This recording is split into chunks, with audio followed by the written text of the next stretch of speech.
Whoa! Whoa! We're in. We're We're in. in. We're in. Welcome in. Thank This is you. amazing. Yeah, This is an incredible moment, Riley. it is. Do you recognize that the impact of this moment? I It's been don't. building for I know. I years. know. It's 10 years of Limberbrain. 10 years. 10 years of Limberbrain. It's 10 years that Limberbrain has graced this planet Oh my god. with its beautiful music. I'm repping the merch right here. Hell yeah. We gotta represent. That's the thing. Whenever we're out, whenever we're going around, anybody who's listening to this, you gotta represent Limberbrain. It's very important. Yeah. Yeah, it is. I still need to get more t-shirts cuz I'm pretty much out at this point. Yeah, they sell it so quick. I know you made like 10,000 and they immediately sold out. Yeah, And now it's 10,000 like, is just ballpark. So yeah, exactly. It was just really a test run, basically, to kind of see what was going on. our Well, highest how does it feel being here like 10 years into this amazing project that you started? I won't get into like how you started it, all that sort of stuff, but I just said like 10 years of making music underneath Limberbrain. What does that feel for you? it feels really bizarre. It feels really cool, really weird. Like I've been listening to my back catalog a lot, and it feels like I don't even know the person who made this. Um, I One of my good friends, Jonathan, who I've known for a number of years. Yeah. We've talked about the creative process because he's an artist as well. He does painting and has done music, but he says you really need like a good decade or so to like really experience your art from a different perspective other than, oh, I created this, right? So I'm at that point now, and I'm just like, I don't want to say like I'm in awe of it, but it's like it's a huge accomplishment. 10 years and It like is. 9 albums now. It's Yeah. really crazy. It's bizarre to think about, and like I'm just really thankful people are listening still, and like that I'm still here making music. Yeah, me too. I'm really happy. Every time you release something new, I'm like, oh, there we go. We're getting the new evolution. Like, I feel like every single time you release a new album, a new single, a new EP, like, there is a sort of evolution to the music that you are making. I Yeah. think that's kind of what you're touching on here is like, you go back 10 years ago and you kind of listen to it, and it's like, you were a totally different musician at that time and a totally different person that, like, what you were trying to express and were expressing was different than what you're expressing now. Yeah. How do you see that sort of growth through your music? Obviously, you're proud of that because you just kind of talked about a little bit there. I'm proud of that when I listen to it. But how does that kind of relate when you're going through and you're making your music, and especially now looking back and seeing that difference? It's yeah, I mean, in terms of like an evolutionary change, I really have admired artists who like are always trying to find different things to say and different ways to say it.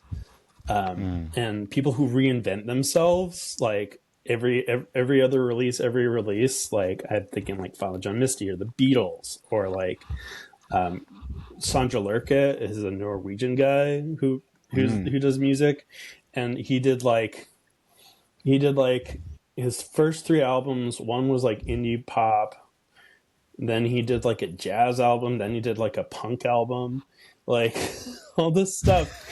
I mean, I'm heavily influenced by people who can change themselves, and people who can evolve. So like for me, I think of like going from a punk beginning to like, psych rock and more folky stuff, and then jazz, and then indie rock. I mean, it's all crazy to think about that. I'm still finding my sound, I don't feel like I feel like I have my comfort zones, but like, I don't know if I've ever like felt comfortable, like David Bowie. I'm just going to name drop a bunch of people. Not that I know them. Yeah, all your friends. All Yeah. my friends, my close and personal friend David Bowie. He he said that to really make truly compelling art and like good art, you need to feel like you're up to your neck in water. And when you're doing that and your Mm, toes are barely touching the bottom, that's when you make really good art. And so I try to mm. push myself outside of those comfort zones and like, you know, keep swimming. Yeah, yeah. Yeah. It's that what kind of guides you down? Because as you've gone through and had these explored these different genres of music and these different styles, is that the kind of thing that's guiding you? Is that sense of like you want that sort of pushing yourself out of your comfort zone, Yeah. or are you kind of just exploring what is interesting to you, or what is that guiding force? The guiding force is just when I'm listening to, like, I try to expose myself to as much music as possible. Like I listen to a lot of like Ethio jazz and like a lot of like old timey folk stuff. He's not old timey, but like Nick Drake, I've just been getting back into. I don't know if you know him. He's like No. he had like a hit song a few like 10 years ago, but he's from the '70s, Mm, '60s and '70s, and he produced a bunch of albums. He made a bunch of albums of himself recording just an acoustic guitar and his voice, and he was rediscovered. Um, and I feel like that's kind of like the stuff that I'm really into is like that kind of like more unknown pathway, right? Of like these mm, artists, and I feel like I can kind of bring to light a lot of my own influences in recording. mm. And I don't know if I'm like, let me think. I don't know if I'm guided by like just the joy of creating as much as I am like. I think that's it. I think that's it. Actually, it's just the joy of creating and like Yeah. continuing down this path of like having full reign of doing whatever I want sonically. Yeah. Yeah. Do you feel like music is a sort of catharsis for you as well? It's kind of like 'cause it's a form of expression, right? And I know Yeah. that some of your albums and EPs have kind of explored some really sensitive and deeper topics. So in Mm-hmm. addition to that sort of creative outlet that's there, I see some of this like emotional outlet that Yeah. that guides you as well. Would you say that's true? I would say that's true. Yeah, that's actually like 100% of why I started recording in the first place. Like people say, start Mm. journaling. I'm like, I need to write songs. Like, I just put down all my feelings and all my thoughts, and I try to like try to just get it out on a page or in my notes app or whatever, and then into a song, make it Mm. rhyme. My close and personal friend John Lennon actually said he actually said he gave advice to my other personal friend David Bowie, and he was like, really the best songwriting advice is to get it all out, say what you mean what you say, and then make it rhyme. And that's what I try to Mm. do. Mm. That's beautiful. I feel like it's kind of for me if I'm putting myself in that position. I mean, I find the idea of putting myself out there, especially these like more emotionally charged deep feelings, publicly, feels very vulnerable.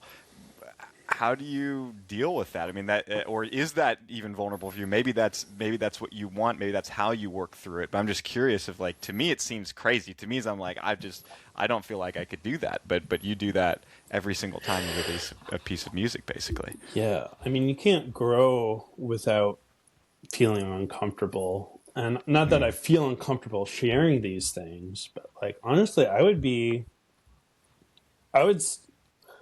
I don't care if anyone listens. I'm still writing these songs.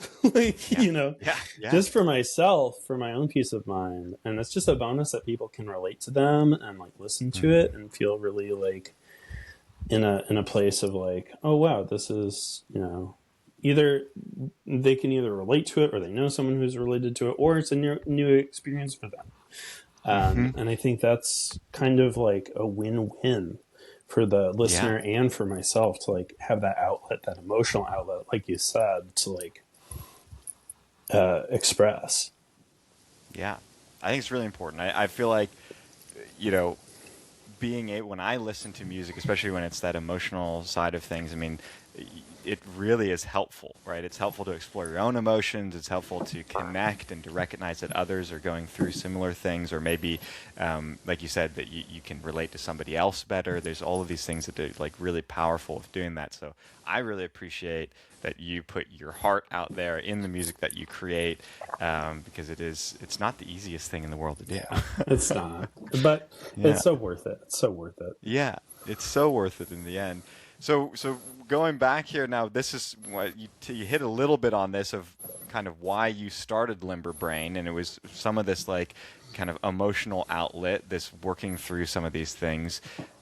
Tell me a little bit more about that. What was the process for kind of starting Limber Brain at the very beginning? Why do this? So it was I was doing it as like a senior project because I'd been playing. Oh, okay. I had been playing for a few years at that point, and I had picked up drums and guitar and bass.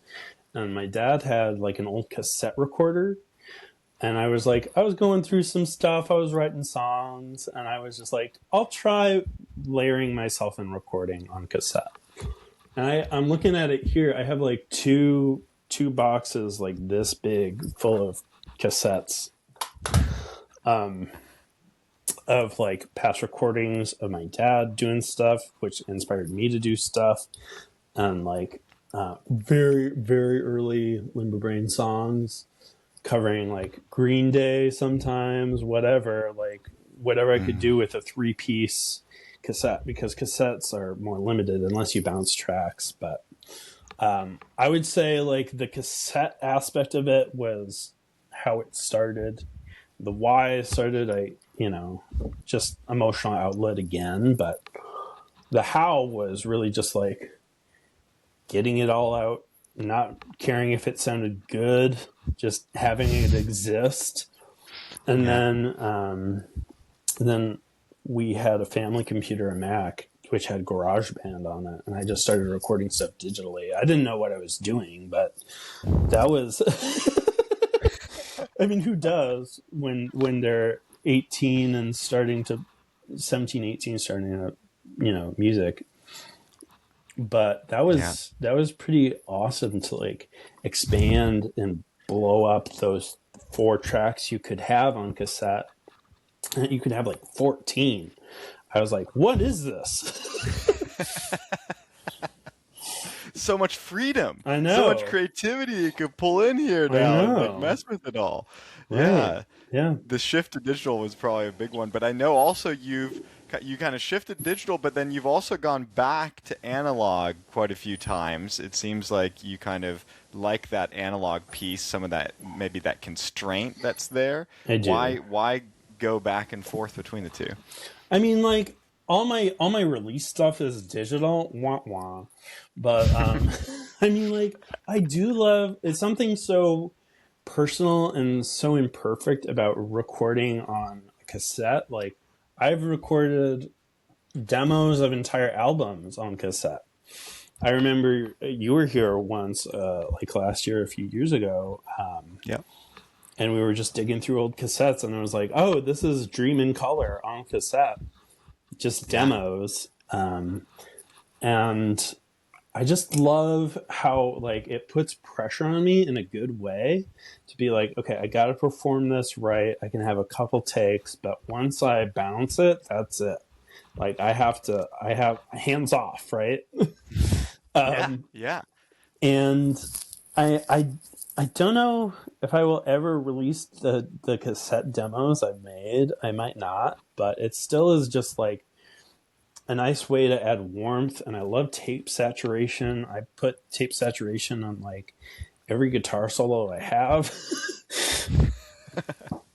And I just, the medium is very, it's like a birthright as a musician, right? To like have those limitations and have this lineage of artists before you who have worked in this medium and who have mastered it, and to just feel like a part of that in any sense is an honor. Yeah, no, that's beautiful. And you talked a little bit on some of these your close friends and some of your inspirations, on Yeah. some of this here. But I would love to get a little bit into that too, of like, obviously we hit on, Beatles, Father John Misty, but there's you have others as well, quite a few others that are in there. What would you say? I mean, I'm imagining too that your inspirations have kind of shifted over time. But if you had to kind of pick some that have kind of guided you through these past 10 years, who are those inspirations out there, and how does that kind of relate to what you have made? Wow. I think like obviously Father John Misty is a huge one. The Beatles are huge. I've been listening to the Beatles since I was a baby. Like my first memory of music is from the Beatles. Like Wow. What ever. is the memory? The memory is I can't remember which one came first, but one memory was laying down for a nap, and my dad had put on the White Album. I don't know if he put on the whole thing, but the closer track "Good Night" was playing, and I just felt so at peace and so calm and cozy and comfy, and that was really nice. But I also remember the Beatles anthology. My dad had a ripped CD of the anthology, which has like all these extra bits of like interviews and behind the scenes stuff. And one of the clips was like on an old British TV show, Morecambe and Wise, which was they were like talking crap about each other. Like the hosts of the show and the Beatles were like exchanging blows, and they were like, I just loved that they were so quick and so witty, and like hearing them talk in outside of music made them feel it's weird, it made them feel almost like family in some sense. It was like I know who these people are on like a personal level, on like a human level, and on their creative side as well. The Beatles anthology was really good with like showing all the personal effects and like the personal side of the Beatles, and also like fast forward now, like watching like the Get Back documentary, where they have like 8 hours, 16 hours, whatever it is, of like studio footage. Wow. It's like, I mean, that's a gold mine for me. Yeah. And how in what way is that a gold mine? Like, how does that inspire your music and what you're doing? Is it just like kind of seeing them go through the same process or similar process that you go through, or like why is it so impactful, you think? I would say it's that, and also like they're just people. They've been put on a pedestal, rightfully so. I mean, they're great, amazing musicians, but at the end of the day, they all had flaws. They all had wants and desires to express themselves in different ways, and they came together and they made something beautiful, and they're still just people. Like Yeah, yeah, yeah. they Just like made you, just like me. yeah, Like they, and that I guess that means like we are all capable of making something to that level if we do put our time and our effort into it, and we really truly express ourselves openly in that way. We yeah, can kind of walk that similar path. absolutely. And it's crazy to think about like making work that is indelible through generations, and they Yeah. did it. And I feel like anyone can do that if they really express themselves, and if they can dedicate time to it, they can do amazing things. Yeah, they've seriously. And is that maybe one of the things that keeps you going? Because obviously, to keep going at this thing for 10 years is no easy feat. There's a lot of people that are out there that, maybe do this for a little bit. They, make some music, they walk away, they come back. But to stick with it consistently for 10 years and, for however many other years you will stick with this, is that sort of like multi-generational aspiration something that is part of this, or is it just like truly goes back to the core of like I'm just making for me at the end of the day, and that is like I just keep doing it because it's so important to me personally to do that? It's really complicated, because like I do feel like I want to do it for me, right? And Hmm. I at the end of the day, really, I do it for myself. But also, like, I just there's a part of me that always wants to connect with someone in music through music. So I'm just throwing stuff to the wall till it sticks, basically. I mean, like, there's a more elegant way to say that, but that's basically like what I'm trying to do with music is if I can make what I'm proud of and what I like and what I enjoy, and if someone else enjoys it, then that's the best case scenario. Yeah. So Yeah. to go from like being a teenager who was really upset about a lot of things and wrote angry songs and wrote love songs, unrequited love songs, whatever, and then go to like now where it's like, okay, I kind of have people like listening to me and checking this out, and it really does inspire me to like keep going. Like I know also like when I first started with my first album, the self-titled Limber Brain, Hmm.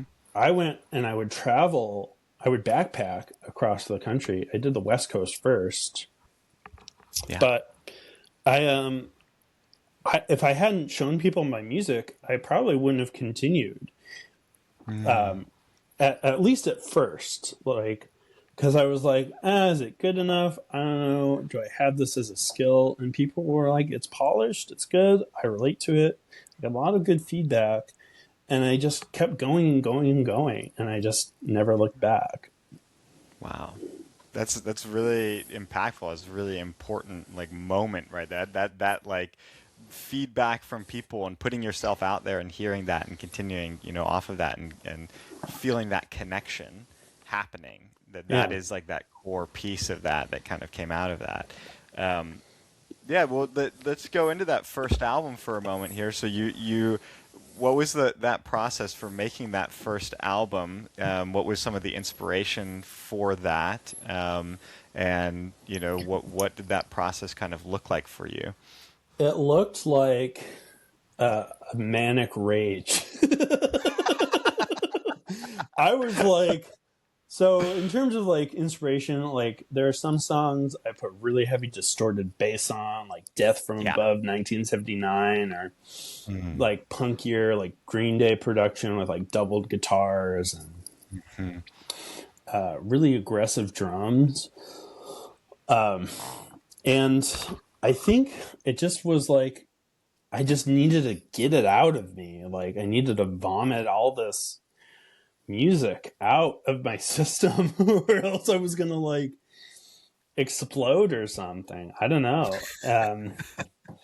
That one was a really fun one though, because it was just like, it was all me. I had complete control. I still do, but that was like the first time really figuring out, okay, I can push the limits here of like myself, and like sonically I can do whatever I want, right? Because it's all digital, like we said earlier. Uh, Yeah. but that one was really good. I don't know. Do you want to go through like the whole? Yeah, I would love. Yeah, I think we should. I Yeah, mean, this is 10 years, right? this is There's 10 years. all these albums, all this sort of stuff. Yeah, we should hit a few of these here, and I would love to know too in here, some of the albums, and it could be EP singles, whatever that you are most proud of that Yeah, you have created over these 10 years, because there's got to be some points here, and your taste is going to shift, but there's going to be points that I feel like you're going to kind of shout out as proud yeah, moments. yeah. Oh my gosh! So my second favorite album is the second album. Whoa, that's convenient. Yeah, it is. Yeah, we're just bleeding right along. Mostly Lucid was such a big change from the first album. It was like it was like it, I felt like I caught lightning in a bottle in the first one, and then like I caught a wave in a bottle in the next one, if that makes sense. I don't know. I feel like instead of like there's like an elemental shift in between the two, because mostly Lucid is much more psych rock, like stoner rock, and it's like it, it I'm having a hard time describing it. It's like it's almost, it almost feels like a concept album in some ways, even though I didn't originally write it to be. It feels like it has that gravitas. And it, I mean, like, Lovely Weather is such, it's just one of my favorite songs that I've written. Like that first guitar in the intro, it feels like the sun is just beaming down on me. That was, so that whole album I wrote after I traveled the West Coast, which makes a lot of sense because it's just like a West Coast sounding album. It is very much so. And I think I definitely mellowed out over the years because, like, keeping going, like Seizures, that album, the third album, I introduced more like folky elements to it, like a lot of acoustic guitar, a lot of like harmony stuff. I've always done harmony, but in a different way for Seizures. And Seizures, it's kind of a weird name when I think about it, because like, where did the name come from? Do you want to hear? Yeah. So at first I was like, okay, because I did have seizures when I was like a baby. Okay. And I thought I was like going back to this like childlike mind, like this wise, like, I don't even know. But really what it was I had a song that sounded like the Strokes in the demos. And I thought like I would like call it Seizures because that's close enough to Strokes. And the song was close enough to the Strokes that I just named it Seizures. And that just became the album, man. That's hilarious. Yeah. That's great though. Yeah. I've been wondering that for a long time. I was like, I don't know why I've never asked you, but I have wondered that. I'm like, why did he name this album Seizures? I'm kind of curious as that, so now I know. Yeah, no, you know. And then like Pathway is the fourth album. That's much more straightforward. Like the cover art too is like very literal, like because it's on like the shoreline of Santa Cruz, right? It has all this greenery and those little paths going. Yep. Yep. That was like a breakdown album for me. I had like a lot of issues then. I was just working through them. I felt like really shut off in my social life, and I felt like everyone was partying without me and having fun without me. And I was like, I'm done with people and done with music. I didn't put my full foot in that album, my full heart in that album. But at the end of the day, like the second half of it is really hopeful, like a really hopeful album. Like Nothing Feels the Same. The closer, Other Fish in the Sea is like kind of like a trotting like minor song, but it's like there are other fish in the sea. Like the message is still like hopeful. Yeah, totally.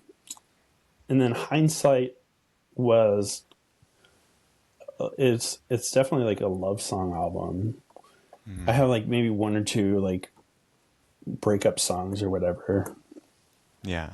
But the majority of that was like lovey-dovey. Excuse me. Very lovey-dovey. I think that album has more music videos off of it than any other album I've done. And geez, I mean, like, that was a blast. That was like I released that in 2020, and that was why I named it Hindsight, because hindsight is 2020. Yeah. And then, of course, 2020. That's when it was released, but it was done before then. Dream in Color was my sixth album. That was my COVID album.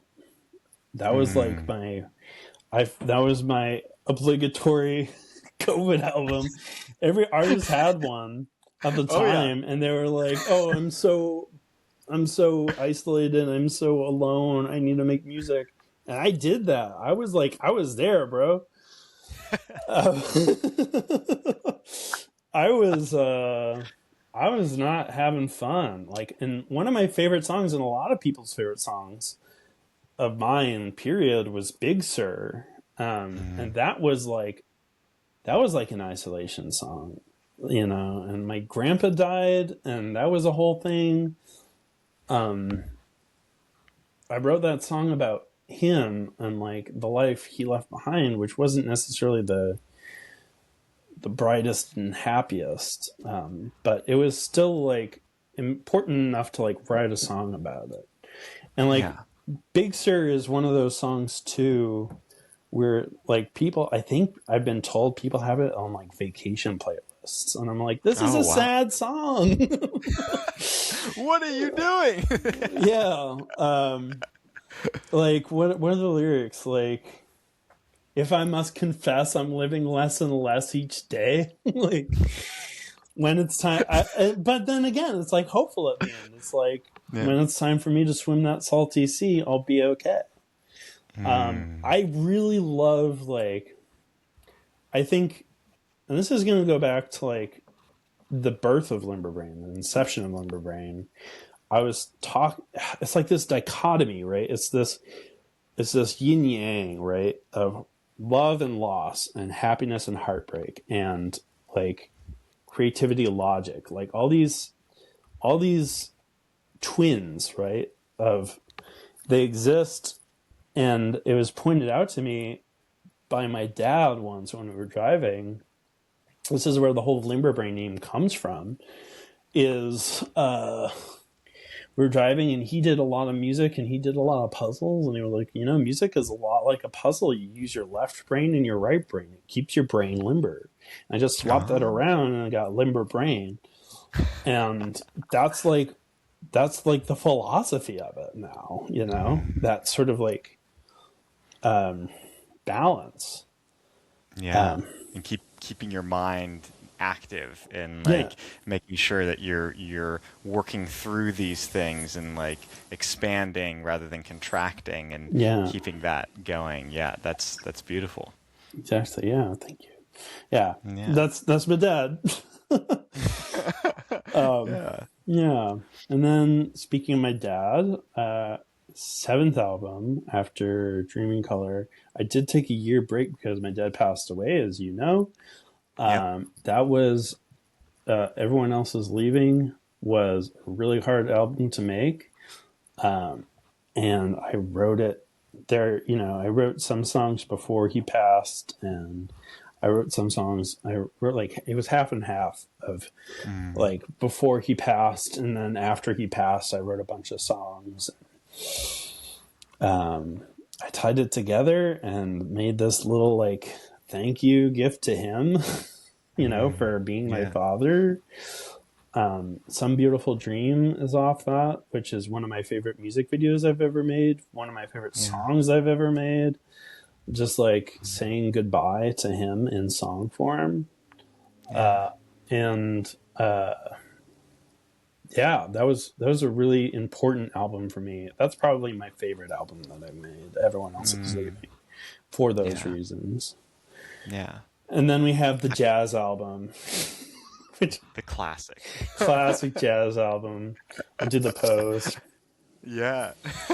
It was so good. I remember that photo shoot when you went through that. And I do want to get into some of that, like the graphic design element of all of this. But I'll let you keep going on the albums here. But I think it's really cool. Yeah. So, I mean, like, I would say I like the album enough to, like, call it my baby, right? But at the same time, it's like when I was releasing it and telling people, oh, yeah, I'm doing a jazz album. They were like, why? And I was like, I don't know. Because I want to. Because I want to, exactly. But, like, I didn't have, like, a reason. I felt like people were asking me to, like, justify it. And I was like, it's just a genre of music that I really like. And my dad really liked it. And it felt like a nice change and a nice, like, evolutionary step and reinvention. And, you know, but I didn't really have any reasons to, like, validate its existence. You know, but I still love it. There's some pretty okay songs on there. And then after that, it's like single, "Oh How I've Kept My Garden So Gated," and the EP. We're not talking about the Christmas song. Sorry. Um, That one doesn't. That one doesn't that get doesn't any. exist. Yeah, yeah, yeah. No um, exist. yeah, but like the single and the EP are. It was weird because I was working more with a live band then, and I thought it'd be great to showcase what we can do live in a recording instead of like showcasing what we can do in recording and then translate it live. Excuse me. Wow. But then the band broke up after that, after it got released, the live band, and I'm like still restructuring, but it was kind of like It happened. it happens. Yeah, I mean, I'm fine. I'm doing fine. But it was just still funny. Like I put all this effort. We all did put effort into this, into these songs and this recording, and I wrote in a specific style to like have it be like more adept and more apt to what we sounded like live. And then I just was like, doesn't matter. You can just It was almost like the universe telling me keep doing what you were doing. You know? Yeah, yeah, yeah. Yeah. Totally. And then, of course, I'm gonna drop a bomb here, but You're gonna drop a bomb. Okay. the next Limberbrain album after, Oh. so Next, what little sneak peek into Little this, sneak into the peek. future of Limberbrain Sneaky here. peeky. Oh, a sneaky peeky. Okay, what you got? What you got cooking here for us Limberbrain fans out here? For the 10th anniversary, I'm gonna do the redux of the whole first album plus a bonus Oh, track. yo. So I went and I re-recorded like every single song from the ground up with everything that I've learned, all the genres I've messed with, I have explored new sounds, I've brought back older sounds, and I tried to do the songs justice as I would today. Instead of just like keeping it as this relic from the past, I'm trying to like update it and bring it back to the future. So that's kind of so cool. That's my next release. So you heard it here first. That's amazing. Yeah, you heard it here first. That's incredible. And I feel like you kind of maybe were alluding to this at the beginning of the podcast here, but or the interview, you were just kind of talking about this of like how different you were as a musician when you listened back to that first album, and so now you're almost doing this like collaboration with your past self, right, to build something now, which is this really beautiful sort of thing. And there's like you can see how much you've grown, and then also kind of pay tribute to that person that you were that allowed you to be who you are today. Yeah, absolutely. I couldn't have said it better myself. Although I will say, like, I don't think old Riley and current Riley would be friends. I think we would be like. I think he had a lot of guts and gusto, but he was like way out of his element and like very angry young man. I don't know. And you hear that sort of reflected in that music when you're kind of talking about that. Yeah. And so are you, when you're going through and doing this reduction and you're hearing that and kind of feeling that anger, are you kind of mellowing that out? Are you retaining that? Or like, what does that collaborative process look like with your past self now in this redux? It is so complicated. It is like, as it probably should be. Yeah, I mean, like I tried my best to conjure up some anger and some like some of those old wounds that really got me going, and like whatever. I'm not like glorifying trauma or anything, but like that was a huge part of it, was that anger, right? And like that fierceness and the rawness. That people, I feel like, maybe gravitated towards. So I did a few songs that were that same sort of like punch in the neck. But some songs I totally mellowed out. Like It Happens Sometimes is like a kind of like a bossa nova jazzy song now, Mm, and like mm, I yeah. mean, I've changed up some stuff. So Yeah. As you should. I mean, yeah, you've changed as an artist, right? And so there's going to be this like kind of give and take, this push and pull between that like artist you were and the artist you are, and allowing that to come out in this way. I think that's what a Redux ultimately in this way is really beautiful, and like allows you to kind of like feel that and see that, I think, in an ideal way. yeah. I would encourage people, and maybe you wouldn't, but I'm going to, is that I would encourage people to, when you release this Redux, listen to the Redux, and then go back and listen to the first album and kind of hear some of those differences that are in there, to kind of help understand the decisions that you were making, as you were going through and like making this Redux. I actually do agree with that because I feel Oh, like sweet. I feel like I still have songs that are still my favorite the first way I did it. You know, Hmm. I feel like it's kind of like a give and take. Like I did my best. I'm not saying that any of the Redux songs are like bad in my opinion, but like I do still really like the way I approached some of the songs on the first album still over the Yeah. ones I did now. Having Hmm. put in my all and like knowing that I did the best I could, but it's still like he had it going on. Old Riley had it going on, you know? Well, and he had it going on in that way that was very different, right? Again, Yeah. because there was that anger, there was that sort of like gravitas that was there that maybe, new Riley here has changed. You've kind of, you've evolved a lot. You've matured a lot. And refined in this way where, there's this beauty that's in that refinement of music, but then there's also beauty in the raw, just like total like anger coming out of something like that. And there's a lot of, great bands that use that and stick with that there for the entirety of their, kind of musical career. Mm. But to kind of like have both is quite cool, and to see that kind of evolution that's there. So that, yeah, you're right. I mean, there is going to be those elements that are just like, they are great in the way that they are because they were exactly the best that they could be at that time. And you're Hmm. not going to necessarily be able to change that to be something better than it was then, because it was what it was at that point and the best that it could be. So it's like, yeah, it's kind of a nice, it's like a philosophical thing in a way to work Absolutely. through that. It goes back to like Yeah. the left brain, right brain, the dichotomy, right? Mm. Absolutely. Uh, and I hesitate to say like, oh, Limberbrain is like soft rock now, because that doesn't sound, that's not palatable. Um, but it's like it is kind of like mellowed out. Yeah, yeah. Yeah. It has mellowed out, but I think that like in that mellowing out, you're also exploring more.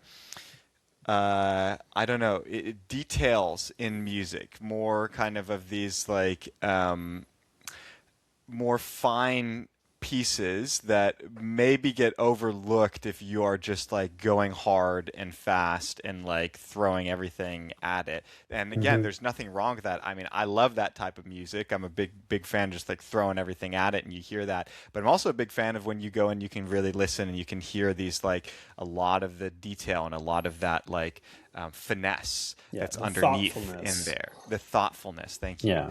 And I think that's a nice thing. And the thing is too, you are continually evolving. If you look back, if there's anything that we take away from all of this here when we're talking about these 10 years, it's that Limberbrain is continually evolving. And so where Limberbrain is today is not going to be where Limberbrain is going to be in maybe a year, 5 years, 10 years, another 10 years from Yeah. now. Where the evolution of your music will continue, and the evolution of you as a artist and a musician will continue.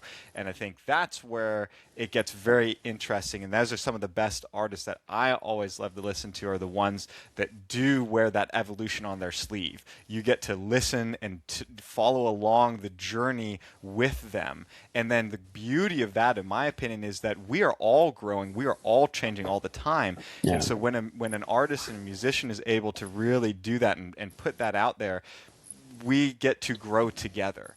And Yeah. then you kind of have these markers through your life that are kind of in parallel to the markers that that musician or artist is putting out. I will say it's a really cool way to measure time, like by album. Yeah. Like Yeah. instead of like, Yeah. oh yeah, I remember when I was freshman. No, it's like by album, like, or Yeah. instead Yeah. of like years, I think of my life as stories now, as these stories that I've written. It's beautiful. And you said something, about like growing and changing that made me remember this philosophical sort of like question of like, if you have a boat and you repair the boat every year or every other year or whatever, at some point you're going to end up with a different boat. Is it still the same boat? Like you're replacing all Mm. these pieces. It has to be a different boat. But I think as a human, I'm much more sentimental than that. Like Yeah. Yeah. Yeah. Yeah. I think, and this goes back to the music in terms of like, I evolve not in spite of what I've done, but because of what I've done. Yes. Yes. I have mellowed out, and I write like calm music sometimes because I have been angry, and I write angry music because I have been calm. Yeah. So Yeah. yeah, it's definitely a cool journey to be on for sure. Yeah, yeah. I think to build on that is that your every individual piece that is, to use that boat analogy, that makes up that boat as you continually to repair it and change it over time. Is it the same boat? It's all of those changes make that the boat, your Yeah. boat that you are working on. So all of your individual changes make you who you are. And if it was always static, always the same, you wouldn't be who you are. Yep. So it's like the amalgamation of all of these things coming together that create Riley, that create Limber Brain. And that is the beauty that we get to kind of experience. And that's how we all then can relate to each other, because then part of that limber brain, that artistic expression, becomes a part of everyone who's listening to it and is really truly listening and engaging with it. That then becomes part of you in your own way, and you're an extra piece that's added onto the boat to create who you are as an individual. Yeah. Well said. Thank you. Thank you. Well, I would love to hit just a little bit of, on the art side of things, Yeah. if we want to. I mean, we have a little bit more time here, where because I think what's really cool too is that I've seen you kind of evolve not only as a musician, but truly as also an artist in a sort of like holistic sense, because you've kind of gone down this path of graphic design, and you kind of can see this then reflected in not only the album art, but then actually in the music videos that Yeah. you kind of produce over time. You've equally explored different genres across music videos. You've explored different genres in the album art that you put out there. So it's kind of it's a cool way, a cool lens. So maybe could you speak a little bit, just briefly, on that side of things and how that has kind of impacted some of your creative journey? For sure. Yeah. I mean, I've been in school for graphic design. I went to tech college and I graduated, and I just feel like I learned so much from some of the best people I've met in the field. And like, just in general, everyone I know from high school is such a sweetheart and so helpful and so supportive, that it's easy to like make these wide jumps, because I'm encouraged to like really explore what I can do. And I feel like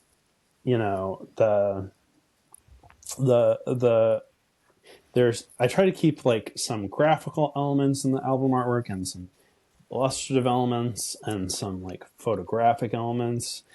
I in terms of like the music videos though, like I love music videos so much. It's like I don't even know if I wasn't making music, I'd be making music videos. Like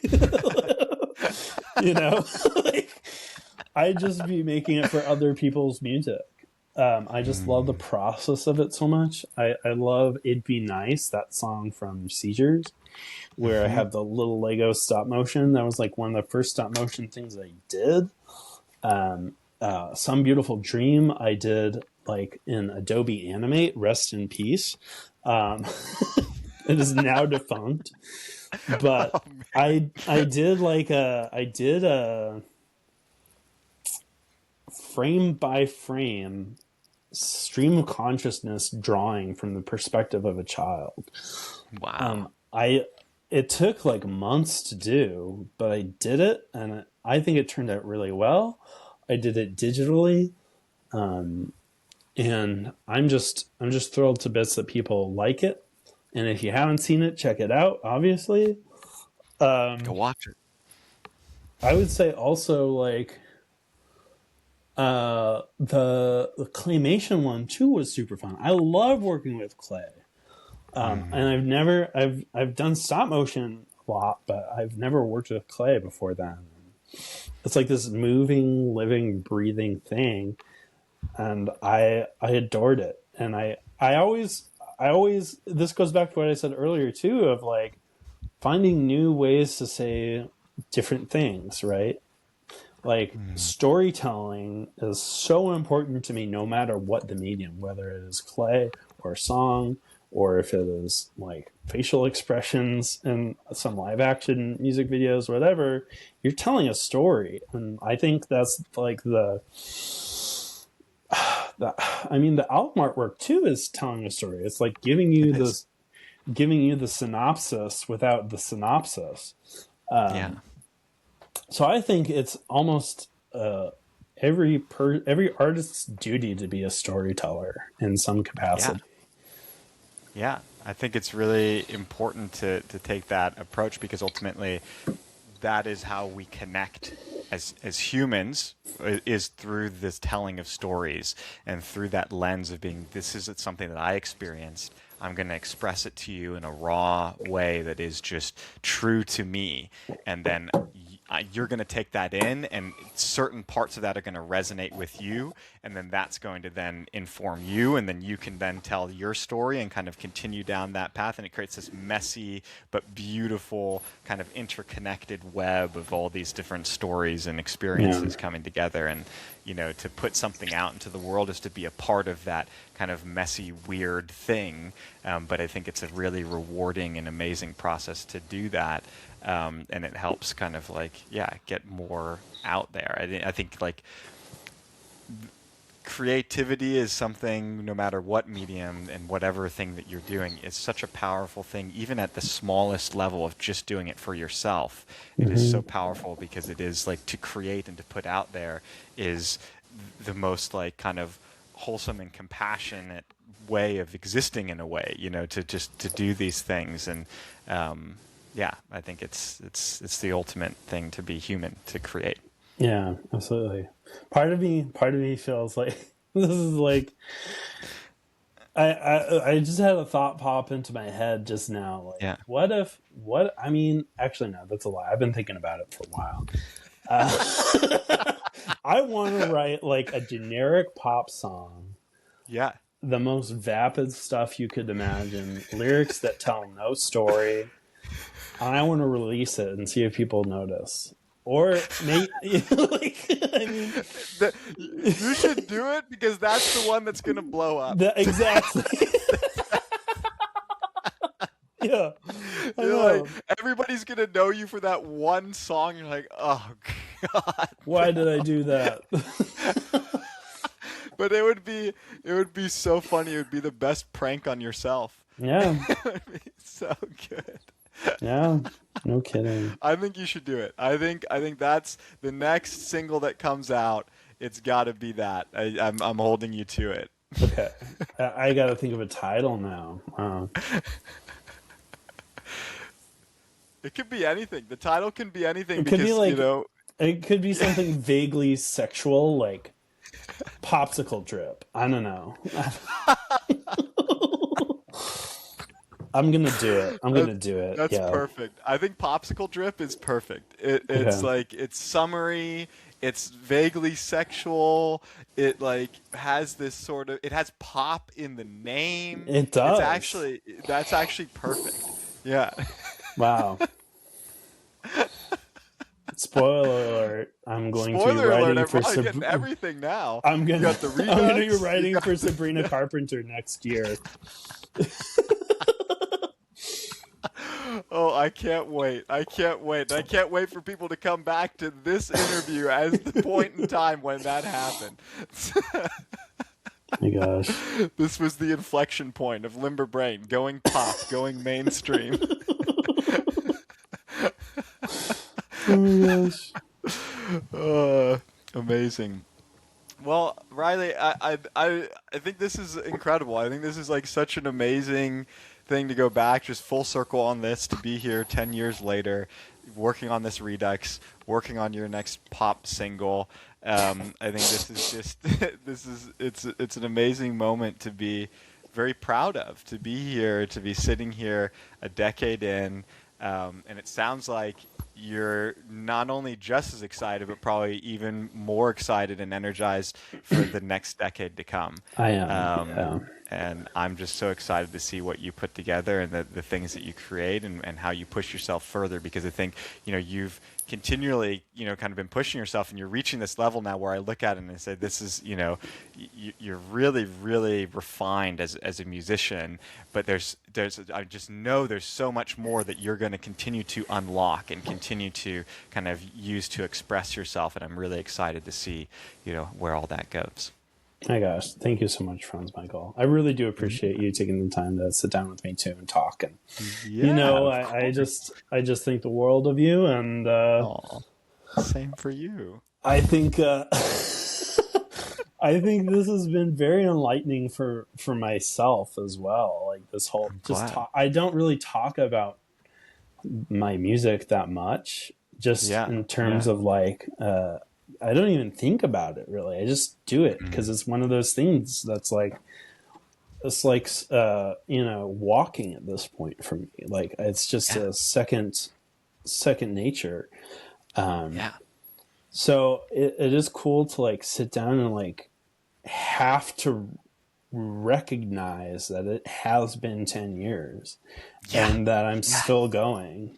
And it's weird, like that's so cool, but I just didn't think I would be here still, like making music 10 years later. So thank you for sitting down and for talking with me. Of course. Thanks for making music and making Limber Brain and putting your heart and your soul out there in the form of music and continuing to do that. I think it's a really amazing thing. And if there's anybody that's out there that is listening that's thinking about going down and making music, you should just do it. I think you should take the leap, be like Riley, just put it out there, see what's there.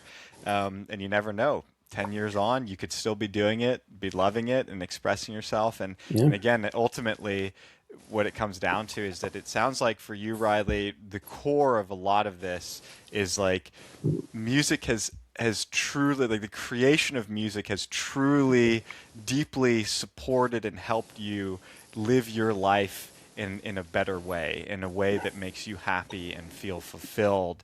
And that is really priceless ultimately. And that is the core of all of it. And then anything else kind of is like, the cherry on top in a way. Yeah, absolutely. I couldn't live without it, honestly. It is music and creation is like, it's it fills my heart with so much joy, and it's impossible to think of my life without creativity at this point. Yeah. Beautiful. Cool. Should we plug the socials? Plug the socials. Plug the socials. Plug the socials. Check out Limber Brain on Instagram at LIMBERBRAIN. Limber Brain, one word, no underscore or space or anything. No like that. dots, nothing like no that. Dots.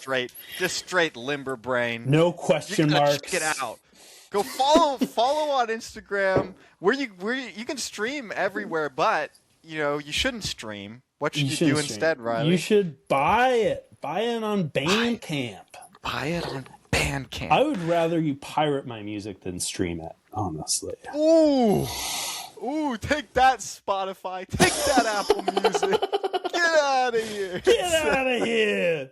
You heard it here I mean, first. Pirate Limberbrain's music. You got the permission. you got the You can go permission. do it. As long as you share it like on a CD with someone, or like Hey. send, I don't know, airdrop it Yeah. to a bunch of strangers or your friends or whatever. Like, Get it just out do there. that. Yeah. Do that. Just go. Yeah. I love that. It's like the Napster approach, you know? Yeah. Like, just get it out there. Yeah, yeah. So do that. I'm also on where- YouTube. YouTube. Yep. I do have a Facebook, but I don't think a lot of people do Facebook Yeah, nowadays. who uses Facebook? I mean, come on. Yeah. Uh, Let's not even go there. Let's not even go there.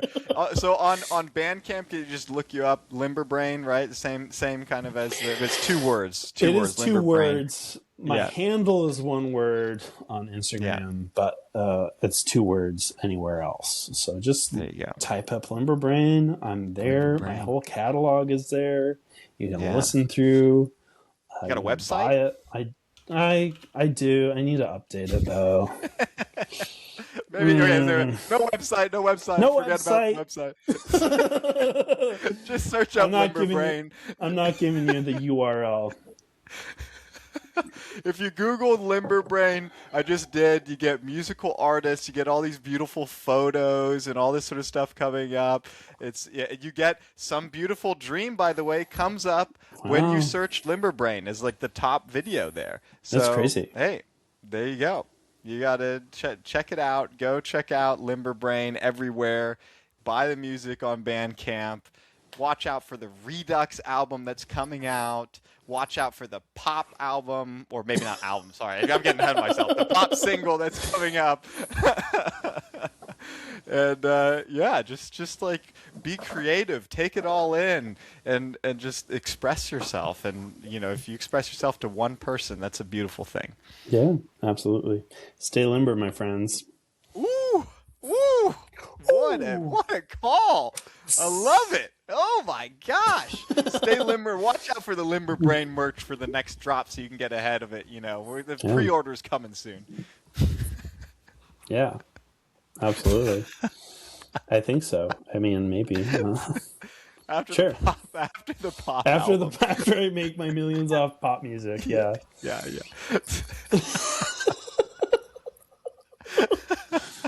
All right. Amazing. Cool. Well, thanks, That- Riley. Appreciate it. And yeah, thanks everybody for listening. This was great. If you want to hear more from us, let us know. If you're Yeah. like, hey, yo, you guys got to be talking more, then then we can record more. Yeah, absolutely. Just drop it in the comments or reach Drop out. it in the comments. Yeah. Reach Or out, send whatever. us money. Send us Yeah. money. Yeah. Heck yeah. Do that. Best way of telling us you like what we're doing. Yeah, really. I mean, and it helps out a lot too. Like, It helps out. it helps, even like 10, you know what they say? $10 is not a lot of money, but it is $10 closer to being a millionaire. Hey, there you go. I don't know There if anyone you says go. that. Well, now Not they that- will. Not like millionaires are good or anything. Anyway, yeah. Put that whole thing onto a shirt. And everything you just said goes on a shirt. On the back too, if you run out of space. Yeah. The back just says not that millionaires are good anyway. Like, Yeah, that's I all like it that. says. Nice. Cool. All right. Amazing. Well, awesome. Okay. Okay. Thanks. Thanks, Riley. Thanks, Bye. friends. Bye.